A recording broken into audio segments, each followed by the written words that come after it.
wait him out for now. Mierda, lo perdí. ¿Cómo hago para...?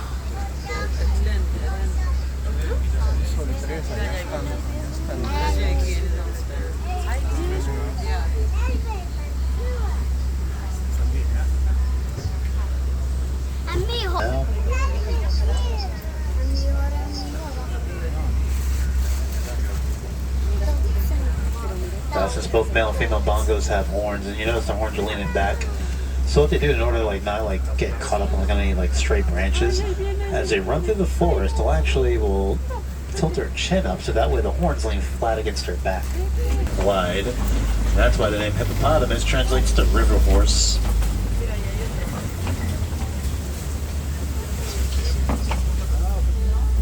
Kind of look over your shoulder here on the left. It's coming up this way. It's right next to the cliff here. Let's make sure we stay seated, please. No, it's hard to see if you're on the opposite side, but for your safety, gotta sit.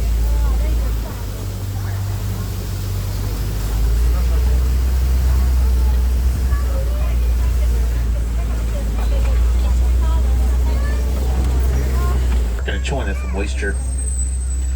Alright, let's head into the savannah. I see giraffe up ahead already. And you can't really miss them. They're only 20 feet tall. Now,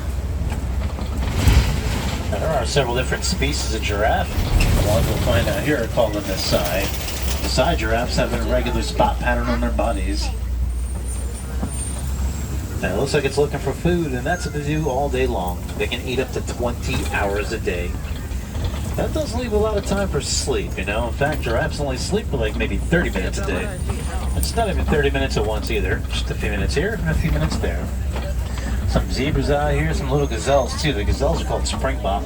The name fits pretty well. They can spring into the air about 6 feet high and 13 feet across. Look at the baby zebras sleeping in the dirt. Now, when they're first born, they're up and running within about 15 minutes. See, out in the wild when they're born during the migration, so they have to learn to run quickly so they can keep up with everybody.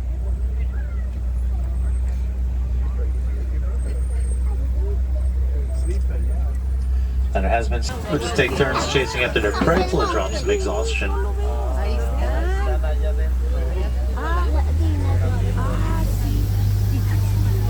Now, their horns are about 5 feet long and they are not afraid to use them. They will butt heads with each other for courtship or dominance displays. We've been using them to fend off potential predators. Those big giant antelopes that are coming up ahead on the left, these are elands. The elands are the largest antelope species. Full-grown males. I just got straight ahead of us here. He weighs a ton, literally 2,000 pounds. But the cool thing about him, he also has a standing vertical jump of up to 8 feet. Yeah, look at him. He's just solid muscle.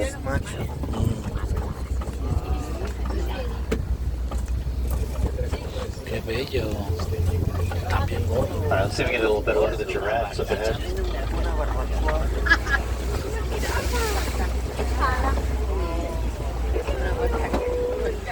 Now the giraffe, do you know how many vertebrae they have in those big long necks? 7. Just like us. But theirs is just a lot bigger. And compared to us, everything's a lot bigger on a giraffe, even our hearts. I get this one, it's a little too close to the road. Unless she's just going to get in the road and cut us off. Alright, now we gotta wait. And this is the one that's always causing those giraffic jams.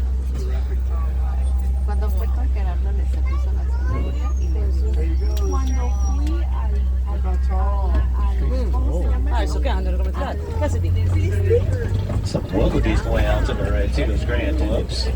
They're also known as the new. It's too close to stop by, so we'll just go nice and easy here.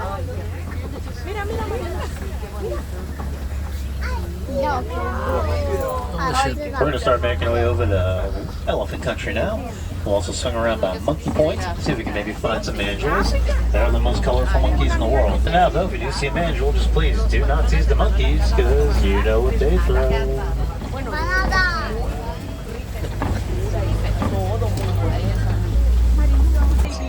And we can't stop over here, unfortunately, but we'll go nice and easy. That baby, can't even call her little. Yeah, at birth they weigh between 200 and 300 pounds, and she's almost 9 months old already. But her childhood will last for about 13 to 15 years. And during this time, she'll learn behaviors like where to find food and water, and how to get along with the rest of the herd. And she learned those behaviors by copying her mom. Alright, well, let's see if we can get a close look at the rest of the herd up ahead here.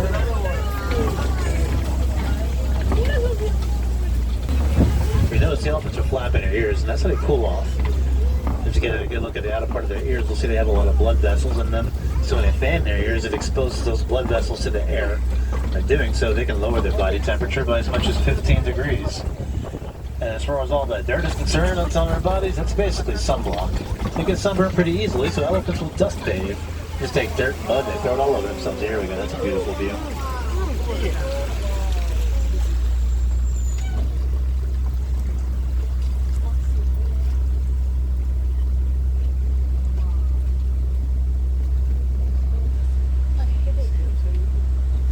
Alright, let's go take a look at some greater flamingos. Now these are the pale. See some big gray ones out there. Those are technically babies still. And physically they grow fast, but it's going to take them about a year or two before they fully develop their pink feathers. Alright, let's go insert big is. You're going to get an up close look at one of those paws. Those paws are bigger than your face. And they're like the size of dinner plates. But who does more of the hunting for a pride, males or females? Females. Luckily for us, they do most of their hunting at night. A lion's night vision is 6 times better than ours. Way out to the right, some ostrich. Did they stay over there? We'll get a close look at them here in just a moment. We're going to swing around these rocks in just a bit. Those are female ostrich. You can tell because they have gray feathers. Males have black feathers. Even though they do have feathers and wings, they don't fly. Oh, there's a lioness. Look at her face.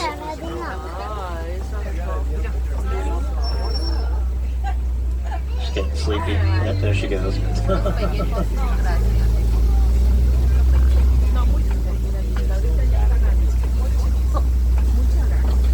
Clutch.